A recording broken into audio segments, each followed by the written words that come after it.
잠깐 기도하시고 말씀 함께 나누도록 하겠습니다. 하나님, 코로나19로 인하여서 온 열강이 기도 가운데 있습니다.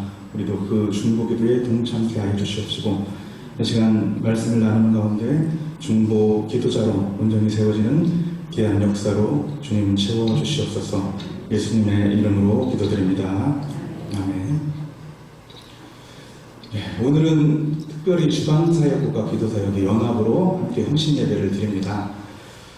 코로나19로 인해서 지난번에 헌신예배를 드리지 못한 달이 있었습니다.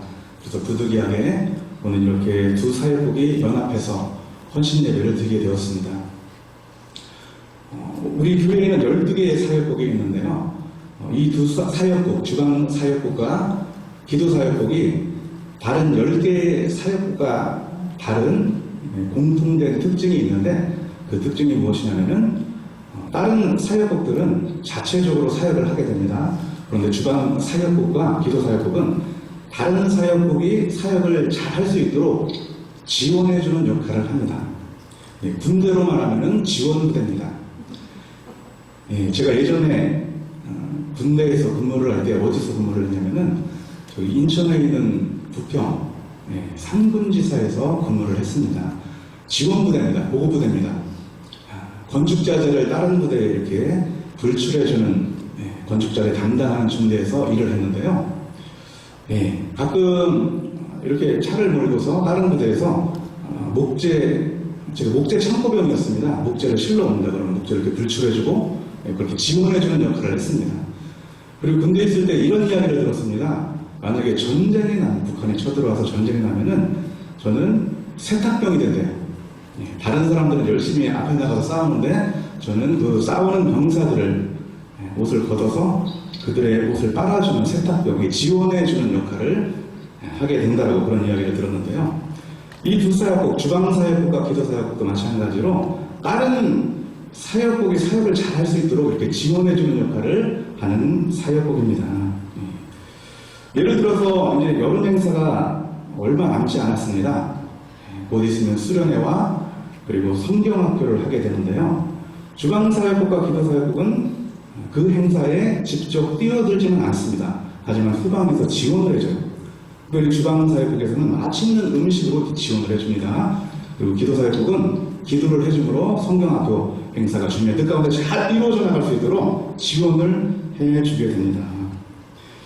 나머지 10개의 사역국은 이 주방사역국과 기도사역국에 큰 도움을 받고 있어요.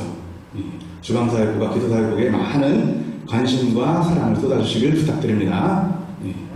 만약에 관심 안 가져주시면 밥 안 줄 수도 있습니다. 중고기도 안 해줘요.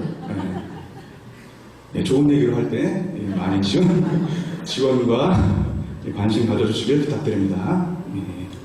교회에서 성경학교뿐만이 아니라 계속해서 앞으로 큰 행사가 있을 것인데, 주방사역국에서 일손이 딸리면 어떡합니까?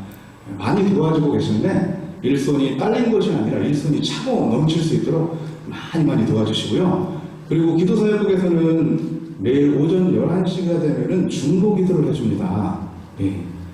중보기도에도 많이 참여해서 기도사역국 기도하는 일이 산돌교회 안에서 더욱 풍성해지기를 주님의 이름으로 축복합니다. 혹여나 이런 생각을 하고 계신 분이 계신 것 같아요. 중보기도를 해달라고 부탁만 해놓고 본인은 정작 기도를 안 합니다. 그러면은 그 기도가 이루어질까요? 안 이루어질까요? 영적 세계의 원리에 의하면은 안 이루어지는 것 같습니다. 중보기도를 부탁했으면은 본인도 열심히 중보기도에 참여하면서 본인의 문제를 놓고 기도할 때에 합력해서 선을 이루는 것 아니겠습니까? 그러니까 우리 11시 기도나 새벽 기도나 교회에 많은 기도에 있으면은 함께 참여해서 중보기도에 힘써 주시길 주님의 이름으로 부탁드립니다. 기도에는 큰 기도와 작은 기도가 있습니다. 그냥 제가 그렇게 나누어 보았습니다. 여기 계신 분들은 큰 기도자가 되기를 원하십니까? 아니면은 작은 기도자가 되기를 원하십니까? 다들 큰 기도자가 되기를 원하실 거예요. 작은 기도는 자기 자신만을 위해서 기도하는 겁니다. 큰 기도는 다른 사람들을 위해서 중보해 주는 기도입니다. 성경에 나오는 많은 믿음의 선진들은 대부분 큰 기도하는 사람이었어요. 중보 기도자였습니다. 예를 들어보겠습니다. 사무엘 선지자. 나는 너희를 위하여 기도를 치는 죄를 여호와 앞에 결단코 범하지 아니하겠다라고 결심하면서 이스라엘 백성들을 위해서 끊임없이 중보했던 중보 기도자였습니다. 그 당시에 이스라엘의 영적인 등불이 꺼져가고 있었어요. 희밋희밋하게 꺼져가고 있을 때에 그때 이 영적인 등불을 살리기 위해서 밤낮없이 끊임없이 기도했던 선지자였습니다. 그의 중보기도 때문에 이스라엘 백성들이 망하지 않고 다시 영적인 등불이 활활 타오를 수 있었습니다. 우리가 잘 알고 있는 엘리야 선지자, 그가 활동했던 시대는 어떤 시대였냐면 이스라엘 백성들이 영적인 음란에 빠져 있을 때였어요. 영적인 가늠, 영적인 신랑 대신 하나님을 차버리고 바알신을 섬긴다라는 표현이 그렇죠. 바알 우상 숭배를 하면서 하나님 가슴에 못을 박았던 그런 시대에 활동했던 선지자가 바로 엘리야 선지자입니다. 엘리야는 중보기도를 통해 백성들을 위해서 기도함으로 이스라엘 백성들을 다시 하나님의 순결한 신부로 세우는 위대한 역할을 감당하는 종이었습니다. 오늘 본문 말씀에 나오는 느헤미야는 이스라엘 백성들이 포로 귀환해서 한번 망했다가 포로로 귀환해서 있을 때에 좌절과 낙심 가운데 쓰러져 있을 때입니다. 중보기도를 통해서 쓰러져 있는 이스라엘 백성들을 다시 격려하고 이렇게 세웠던 놀라운 중보자의 역할을 감당했던 귀한 믿음의 선진입니다.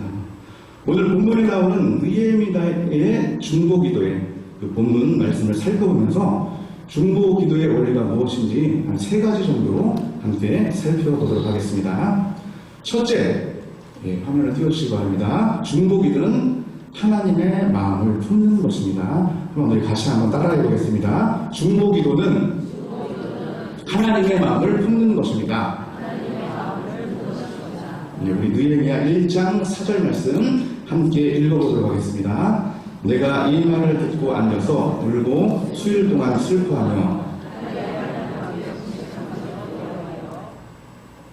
4절 말씀에 의하면 느헤미야가 무슨 말을 들었대요. 그 말을 듣고 털썩 주저앉아서 수일 동안 슬퍼하였다라고 합니다. 무슨 말을 들었기에 지금 느헤미야는 페르시아 제국의 술 맡은 관영장, 지금으로 말하면 대통령의 비서실장쯤 되는 높은 위치에 있던 관리였습니다. 본국에서 형제 몇 명이 찾아옵니다. 느헤미야에게 이런 본국의 상황을, 예루살렘의 상황을 보고래요. 예루살렘이 지금 완전히 유린당하고 완전히 짓밟혔습니다. 우리 오늘 본 말씀 1장 3절, 느헤미야 1장 3절 말씀을 같이 한번 읽어보겠습니다. 그들이 내게 이르되 사로잡힘을 명하고 남아있는 자들이 그 집안 거기에서 큰 환난을 당하고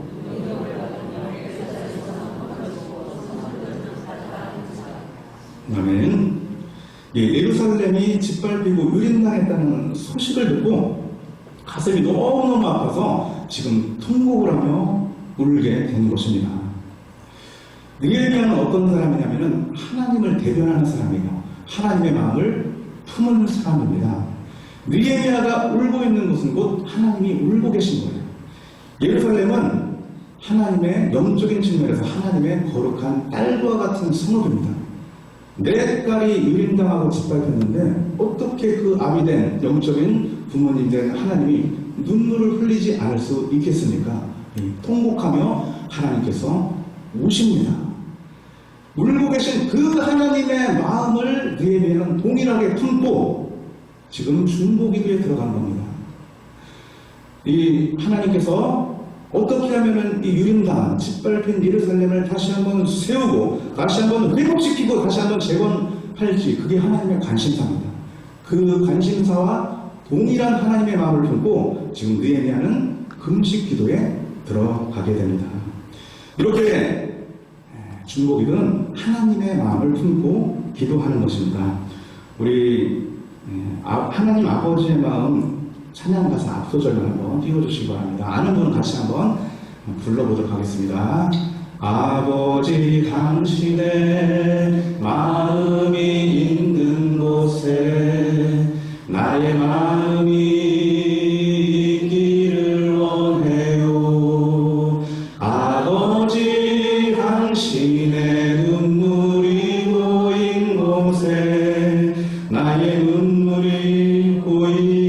원해요. 예, 그렇습니다. 지금 하나님의 마음은 예루살렘을 향해서 눈물이 고여 있습니다. 그 하나님의 마음을 동일하게 품고 느헤미야도 예루살렘을 향해서 눈물이 고이고 지금 슬퍼하며 애통하며 중보기도에 들어가는 것입니다. 이렇게 중보기도는 하나님의 마음을 품고 기도하는 것입니다. 둘째, 중보기도의 원리입니다. 띄워주시기 바랍니다. 중보기도는 공감하는 것입니다. 우리 함께 같이 따라해 보겠습니다. 중보기도는 공감하는 것입니다. 느헤미야 1장 6절 말씀 우리 같이 한번 읽어보겠습니다. 이제 종이 주의 종들인 이스라엘 자손을 위하여 주야로 기도하오며 우리 이스라엘 자손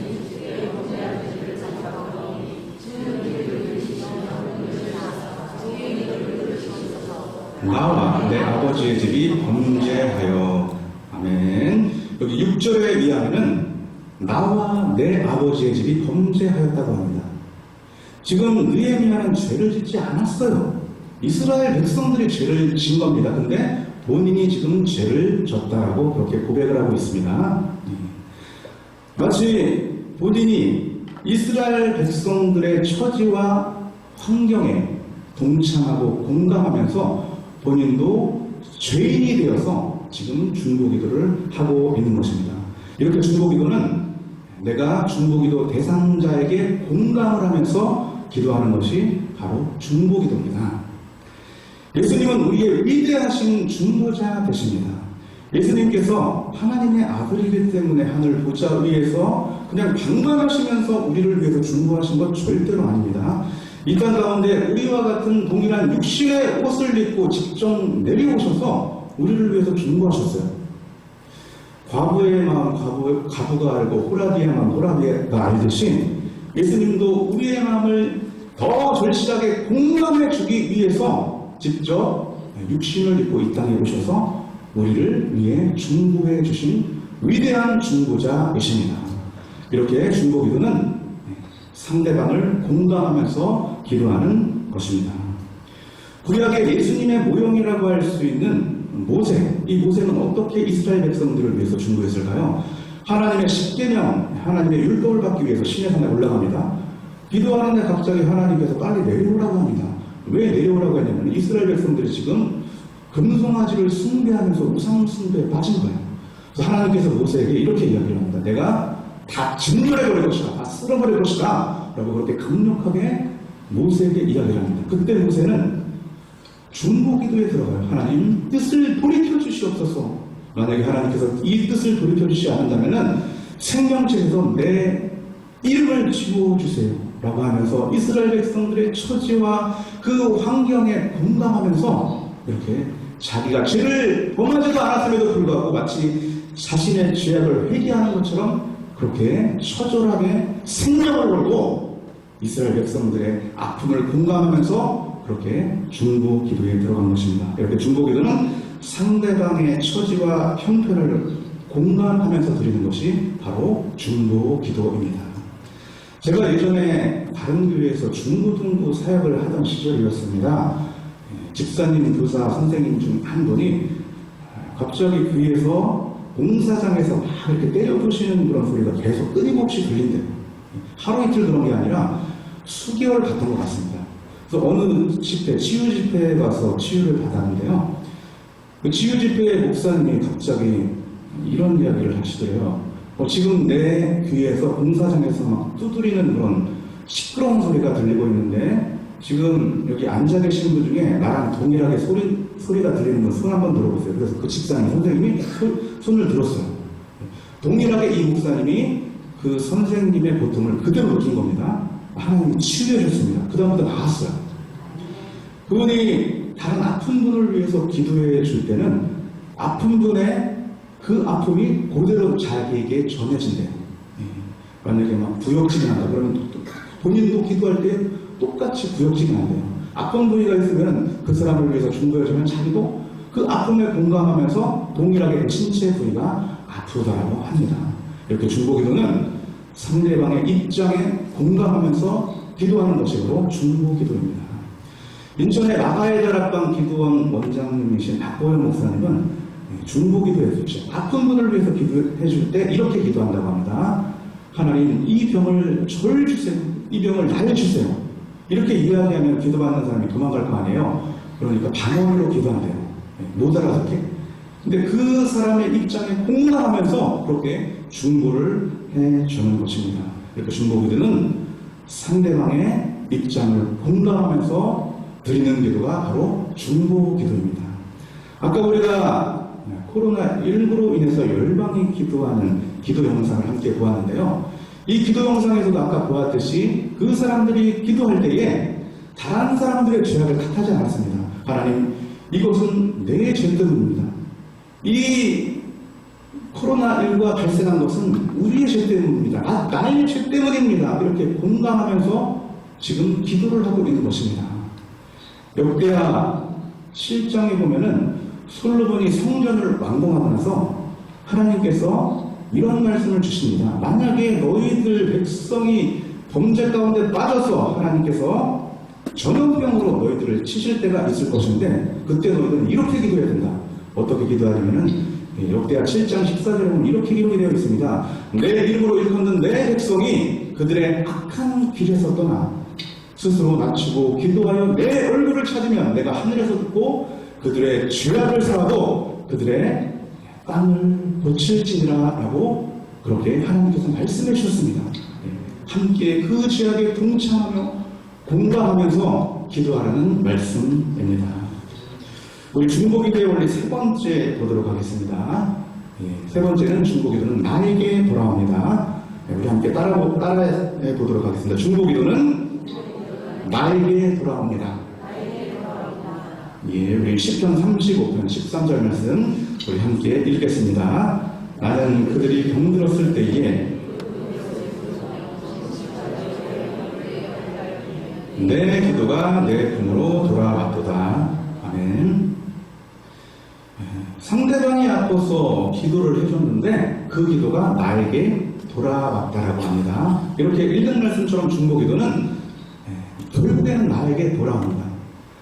내가 교회를 위해서 기도한다. 이 하나님의 집을 위해서 중보기도한다. 그러면 하나님께서 나의 집을 돌봐주시고 책임져 주십니다.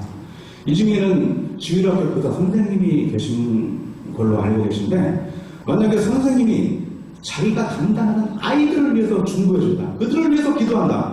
그러면은 하나님께서는 내 아이를 책임져 주시고 내 아이를 돌봐주시는 것입니다.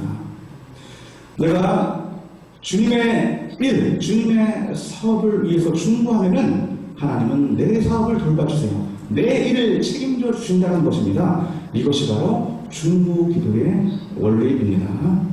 오늘 지금까지 나눈 중보기도의 세 가지 원리 다시 한번 정리해 보도록 하겠습니다. 띄워주시기 바랍니다. 우리 같이 한번 읽겠습니다. 첫째, 중보기도는 하나님의 마음을 품는 것입니다. 둘째, 중보기도는 공감하는 것입니다. 셋째, 중보기도는 나에게 돌아옵니다. 아멘. 이런 중보기도의 세 가지 원리들을 고려하면서 우리 중보기도의 동참함으로 산돌교회를 만민이 기도하는 집으로 세워나가는 귀한 주님의 백성들 되시기를 주님의 이름으로 축복합니다. 우리 이 시간에 하나님